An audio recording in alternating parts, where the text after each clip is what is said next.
Le lendemain matin à Charlotte, le calme régnait, comme seuls les débuts de vacances savent l'être. Un calme presque étouffant. La maison dormait encore, dans ce silence pesant qui prend une autre dimension après une nuit agitée et désagréable.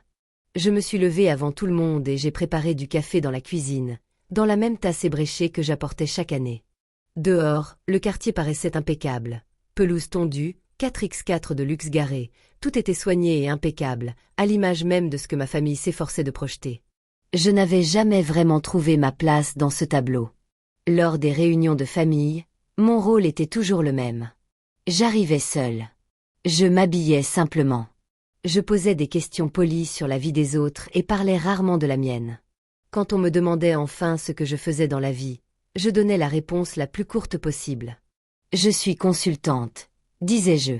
Ce simple mot me suivait depuis des années, assez vague pour susciter des suppositions et assez ennuyeux pour clore la conversation. Kendra hochait généralement la tête d'un air faussement indifférent avant de recentrer le débat sur les prix de l'immobilier. Les écoles privées ou le restaurant à la mode où il ne fallait surtout pas se montrer deux fois. Pour elle, le consulting était synonyme de galère. Cela signifiait revenus instables, absence d'ambition, absence de statut. Cela signifiait que j'avais, d'une manière ou d'une autre, raté les leçons de vie que tout le monde recevait. Leia a très tôt intégré ces conclusions. Je me souviens d'elle à 10 ans, le nez froncé quand je lui ai tendu un cadeau d'anniversaire emballé dans du papier ordinaire. À 15 ans, elle m'a demandé pourquoi je ne trouvais pas un meilleur travail si j'avais si peu d'argent. À 19 ans, elle a cessé de faire semblant de poser des questions. Le jugement était silencieux, mais toujours présent.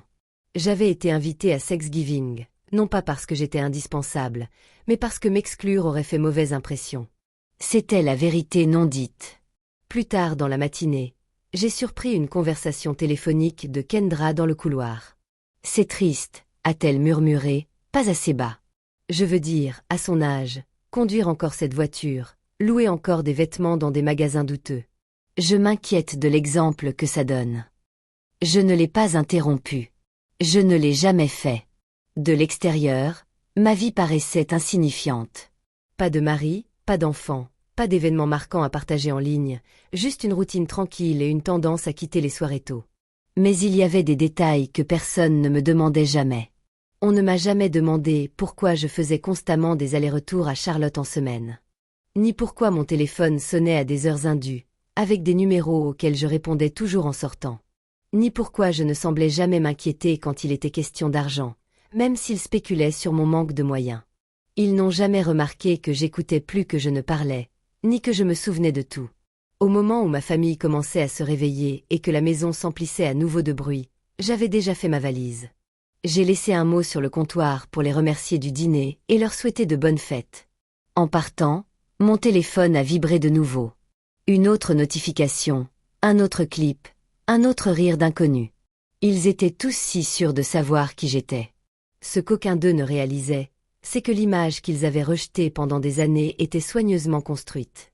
Et lorsqu'on choisit de laisser les gens croire un mensonge à son sujet, on choisit aussi le moment où la vérité comptera enfin. Ce moment était plus proche qu'ils ne le pensaient. La vérité, c'est que la distance entre ma famille et moi n'a pas commencé avec une vidéo virale. Elle a commencé des années plus tôt, le jour où mon frère Daniel a ramené Kendra à la maison pour la première fois. Je me souviens parfaitement de ce dîner. Elle est arrivée en retard, perchée sur des talons dans lesquels elle ne pouvait pas marcher, et avec un sourire qui n'atteignait jamais ses yeux. Avant même de dire bonjour, elle a scruté mon appartement, faisant l'inventaire des meubles, des livres, de la vue par la fenêtre. À la fin de la soirée, elle savait exactement où elle classait chacun des présents. Daniel était follement amoureux. Je le voyais bien à sa façon de rire trop fort à ses blagues et d'approuver tout ce qu'elle disait. Quand elle parlait de réussite, d'image et de reconnaissance, il hochait la tête comme si c'était des vérités qu'il avait simplement oubliées jusqu'à ce qu'elle les lui rappelle. Après leur mariage, les réunions de famille ont changé. Les conversations sont devenues des compétitions. Les vacances, des performances. Chaque réussite devait être visible. Chaque achat devait être justifié par son prix. Si quelque chose ne pouvait pas être montré, ça ne comptait pas. J'ai vite compris ma place dans la famille. Kendra ne m'a jamais insultée ouvertement. Elle n'en avait pas besoin. Sa déception était subtile, exprimée par des regards inquiets et des conseils bien intentionnés.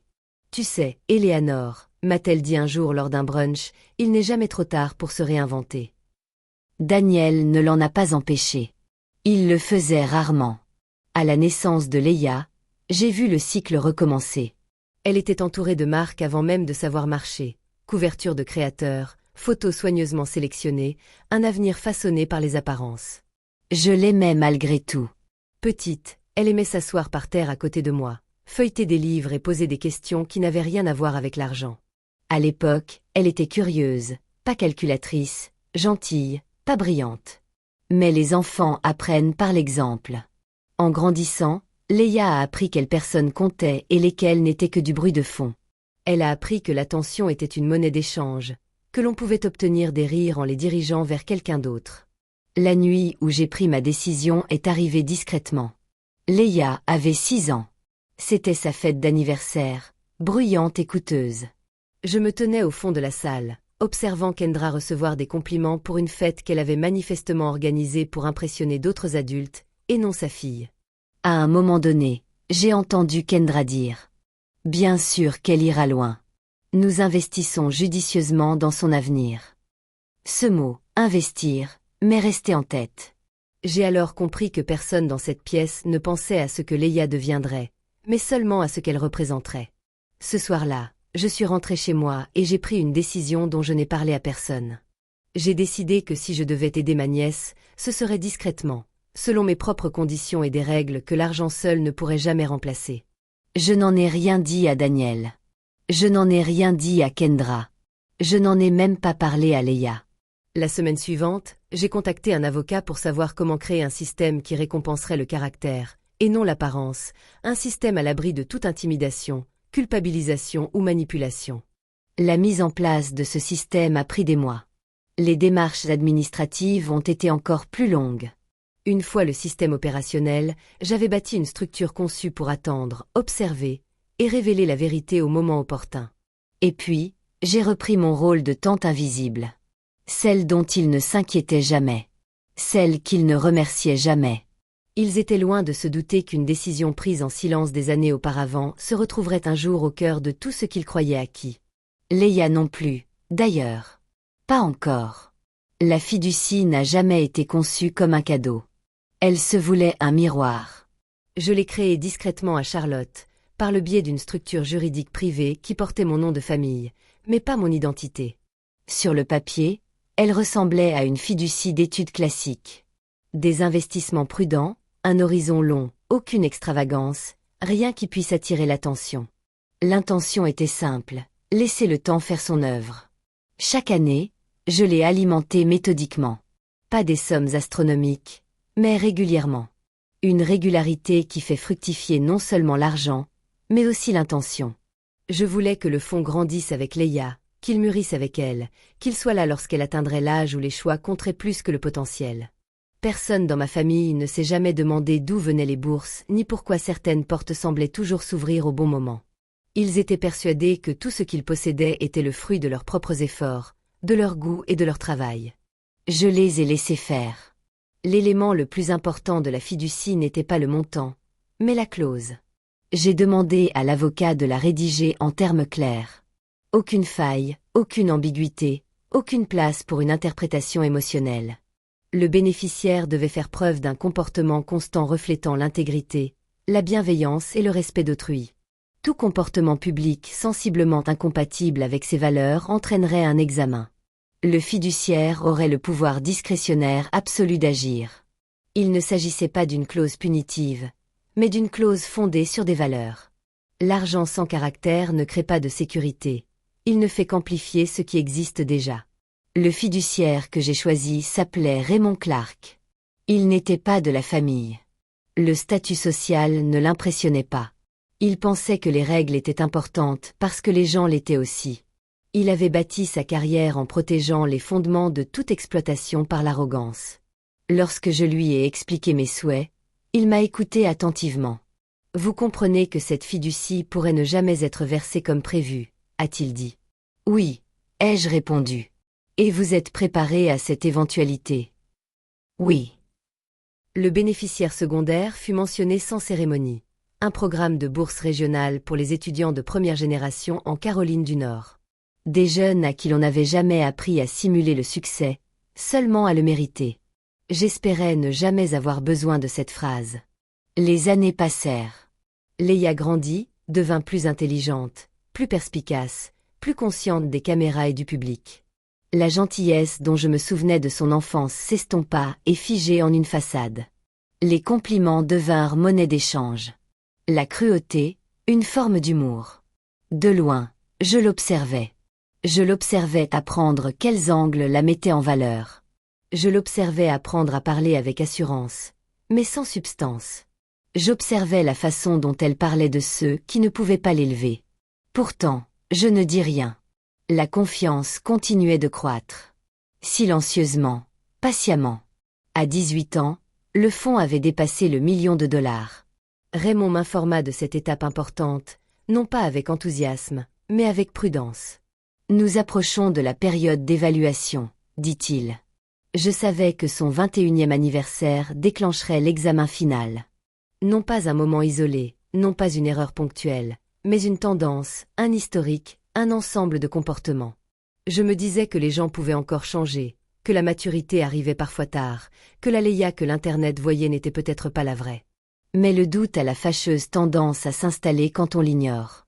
À l'approche de la date de sortie, quelque chose en moi a basculé de l'espoir à la vigilance, non plus à la peur, mais à la lucidité. Car l'argent, une fois donné, ne peut plus enseigner. Il ne peut que confirmer. Et la confirmation est arrivée plus vite que prévu. La première vidéo aurait pu être perçue comme de la cruauté déguisée en humour. La seconde a dissipé tous les doutes. Dimanche après-midi, Leia ne prétendait plus que l'instant lui avait échappé par accident. Elle l'a pleinement exploité. Elle a orchestré les réactions. Elle a répondu aux commentaires avec des sourires en coin et des émojis. Elle a construit son récit comme le font les influenceurs quand ils sentent le vent tourner.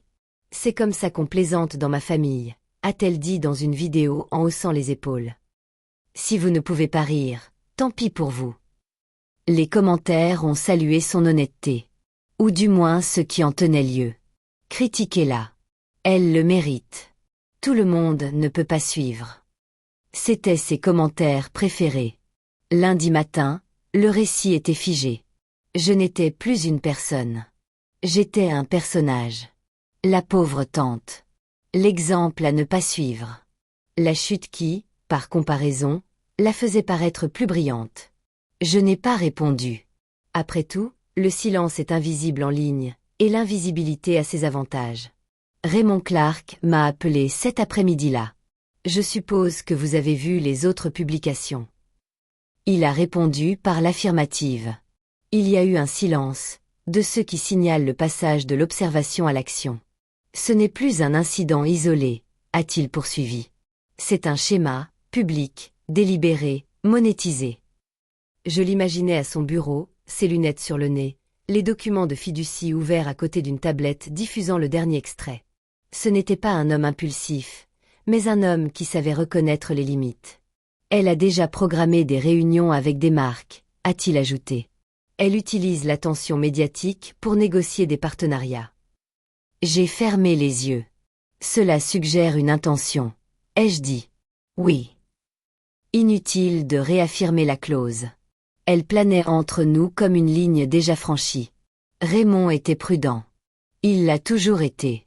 Mon rôle n'est pas de la juger, a-t-il dit. Seulement d'évaluer si sa conduite est conforme aux critères requis pour recevoir ses actifs. Et votre évaluation, ai-je demandé, est que non. Dehors, à Charlotte, la circulation était fluide, indifférente à ce qui se déroulait lors de cet appel discret. Les gens vaquaient à leurs occupations tandis qu'un événement irréversible prenait forme. Que se passe-t-il ensuite, ai-je demandé. Si vous autorisez un examen formel, la fiducie sera immédiatement gelée, a répondu Raymond. En attendant la décision finale et son issue. Si elle est confirmée, les actifs seront réaffectés conformément à la désignation secondaire.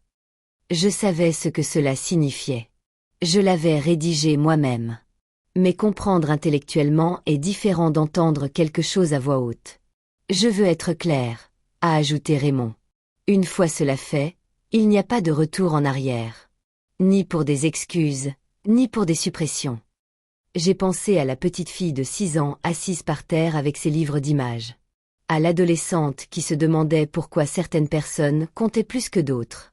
À la jeune femme qui fixait maintenant l'objectif, persuadée d'être intouchable parce que l'attention qu'on lui portait le lui disait. Allez-y, ai-je dit. La confiance s'est figée ce soir-là.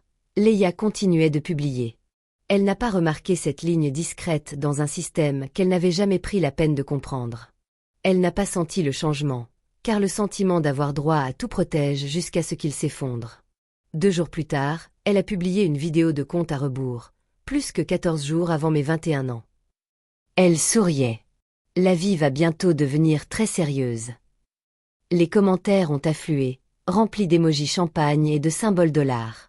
Je l'ai regardé une fois, non pas par incertitude, mais parce que j'avais compris quelque chose qu'elle ne comprenait pas. Quand on confond le silence avec de la faiblesse, on cesse de faire attention aux conséquences. Et les conséquences les plus dangereuses sont toujours celles qu'on ne voit pas venir. Le 21e anniversaire de Leia est arrivé en grande pompe, sous les lumières et dans le verre. Le lieu surplombait le centre-ville de Charlotte, un décor épuré et aéré. Le genre d'endroit conçu pour paraître luxueux sous tous les angles à l'écran. Des rideaux blancs flottaient sur l'horizon. Un DJ passait de la musique juste assez forte pour se sentir important.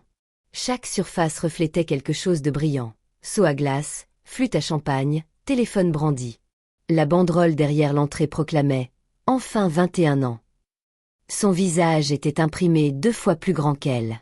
J'étais arrivée seule, pile à l'heure, vêtue d'une simple robe bleu marine et de chaussures plates. Rien d'original, rien de mémorable. Plusieurs personnes m'ont jeté un coup d'œil, puis ont détourné le regard comme si elles avaient glissé sur quelque chose d'insignifiant. Ce n'était pas grave. Leia ne m'a pas remarqué tout de suite. Elle était trop occupée à saluer les invités, à embrasser des influenceurs qu'elle connaissait à peine, à remercier les gens pour leurs stories, leurs mentions et leur visibilité. Elle se déplaçait comme si cette soirée était un nouveau départ, et non une fin. Sa mère rôdait non loin, radieuse et impatiente, savourant l'attention qu'elle recevait. Elle a réussi, a dit Kendra à une inconnue. Tous ses efforts portent enfin leurs fruits. Je me tenais à l'écart de la foule, assez près pour entendre, assez loin pour être ignoré. Au milieu de la soirée, Leia est montée sur la petite scène, un micro dans une main et son téléphone dans l'autre. Le DJ a baissé le volume. « Je voulais juste vous remercier », a-t-elle dit, rayonnante. C'est littéralement la plus belle soirée de ma vie. J'ai officiellement 21 ans, ce qui signifie que j'ai enfin accès à mon fonds fiduciaire. Des applaudissements ont retenti. Des verres ont tinté. Quelqu'un a crié son nom. Je ne sais même pas qui a fait ça, a-t-elle ri. Mais je promets que je prendrai des décisions financières désastreuses en leur honneur. De nouveaux rires, d'autres téléphones se sont levés. C'est alors que Raymond Clark s'est avancé. Il n'avait pas été annoncé. Il n'en avait pas besoin.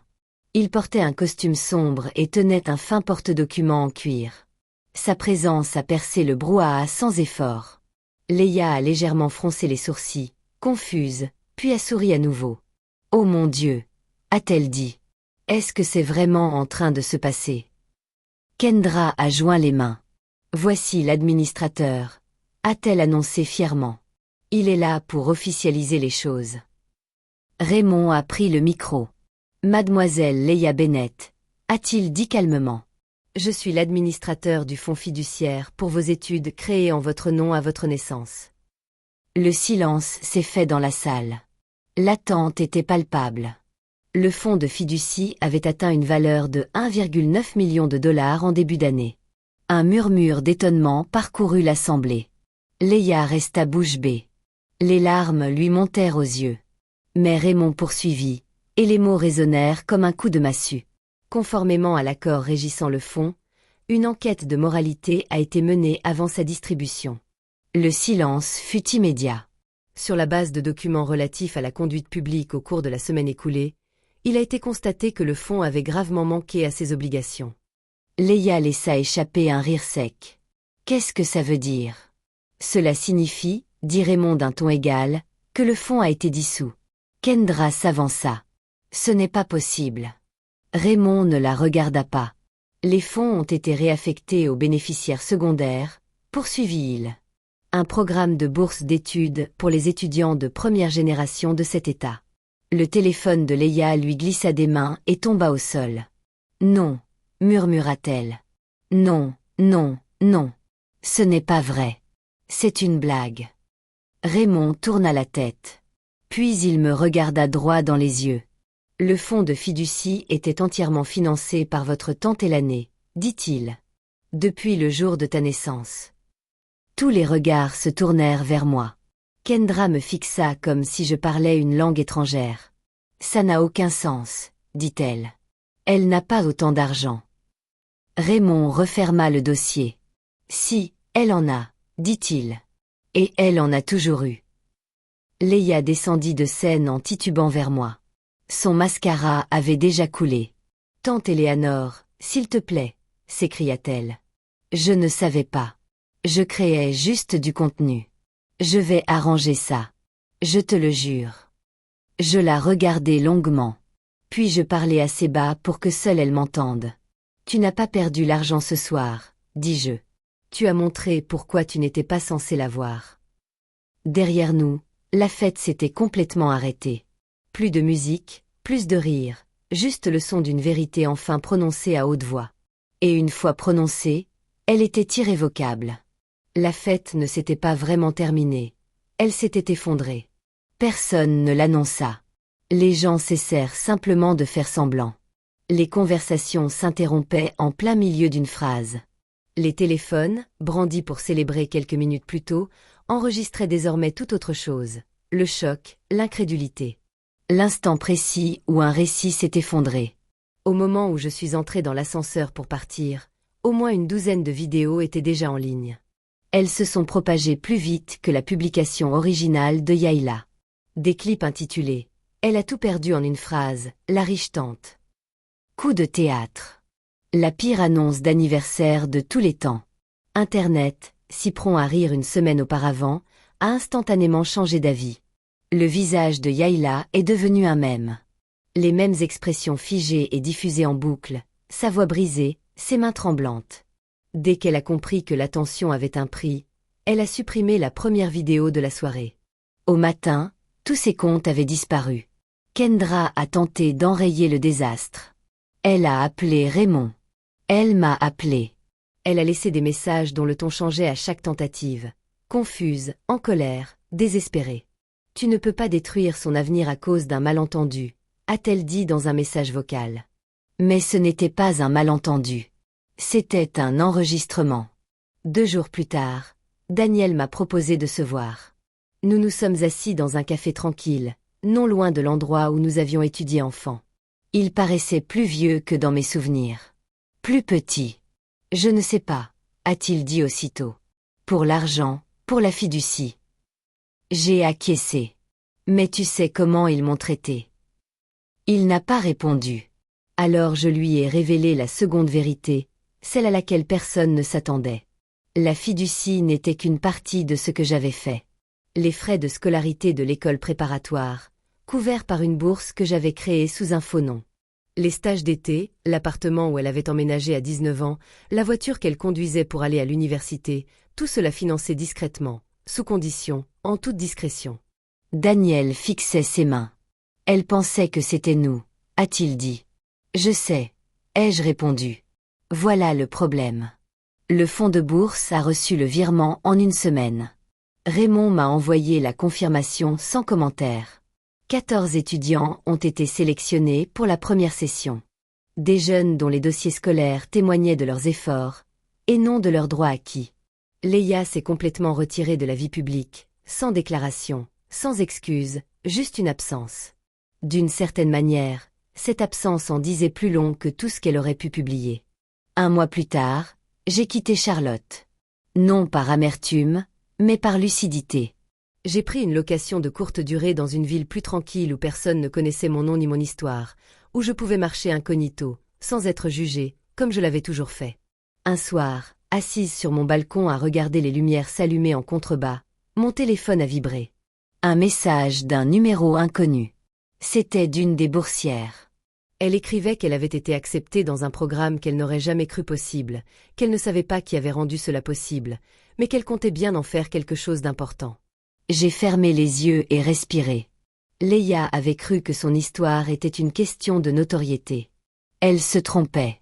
Il s'agissait de investissement. Et qui le mérite? L'ironie cruelle était la suivante. Elle s'était appuyée sur des fondations discrètement bâties pour son bénéfice, sans jamais songer à demander qui avait posé le sol sous ses pieds. Lorsqu'elle s'en est rendue compte, il bénéficiait déjà à quelqu'un d'autre. Je suis assise dans mon salon, loin de Charlotte, emmitouflée dans un doux pull qui a coûté moins cher qu'un plat principal au dîner. Leia pensait autrefois que sa valeur était définie par cela. Le silence règne dans la pièce. Pas de caméra, pas de public, juste l'espace pour réfléchir. On suppose souvent que le pouvoir s'impose, que la richesse exige d'être vue, que le succès a besoin de témoins pour exister. J'y croyais aussi, avant que la vie ne me prouve le contraire. Ce qui est arrivé à Leia n'était pas une vengeance. Ce n'était pas une humiliation. C'était une harmonisation. Le moment où les valeurs ont rencontré leurs conséquences sans excuse. Je n'ai jamais voulu la blesser. Je voulais qu'elle comprenne quelque chose de plus profond que l'argent. Que le caractère n'est pas quelque chose que l'on joue quand cela nous avantage. C'est quelque chose que l'on vit quand personne ne nous regarde. Les fonds soutiennent désormais des étudiants qui n'ont jamais ridiculisé personne pour attirer l'attention. Des étudiants qui comprennent que la dignité n'est pas une marque. Leur avenir est. Tout se déroule discrètement, sans hashtag, et cela me semble juste. Quant à ma famille, le temps dira ce qui guérira et ce qui ne guérira pas. Certains silences sont protecteurs. D'autres sont définitifs. Je ne me sens plus obligée d'expliquer lesquels sont lesquels. Je vis toujours simplement. Je conduis toujours une voiture banale. Je porte toujours des vêtements qui me ressemblent. Rien de tout cela n'a changé. Ce qui a changé, c'est l'illusion. L'illusion que les personnes bruyantes sont puissantes. L'illusion que la gentillesse est une faiblesse. L'illusion que l'argent appartient à ceux qui le réclament le plus. Voici les 5 leçons que cette histoire m'a apprises, et j'espère qu'elles vous marqueront aussi. Premièrement, ne sous-estimez jamais les personnes qui vivent discrètement. Le silence est souvent un choix, non une contrainte. Deuxièmement, le caractère compte plus que l'image. Ce que vous faites lorsque vous pensez que personne d'important ne vous observe révèle qui vous êtes vraiment. Troisièmement, l'argent ne crée pas de valeur, il les amplifie. Quatrièmement, le respect vaut plus que l'attention. L'influence s'estompe. L'intégrité se construit. Cinquièmement, le terrain sur lequel vous vous tenez a peut-être été bâti par quelqu'un que vous avez ignoré. Si cette histoire, cela vous a interpellé, prenez un instant pour y réfléchir. Quelles leçons avez-vous tirées de ce voyage? Et de quelle ville regardez-vous en ce moment? Aimez, partagez et commentez pour participer à la discussion.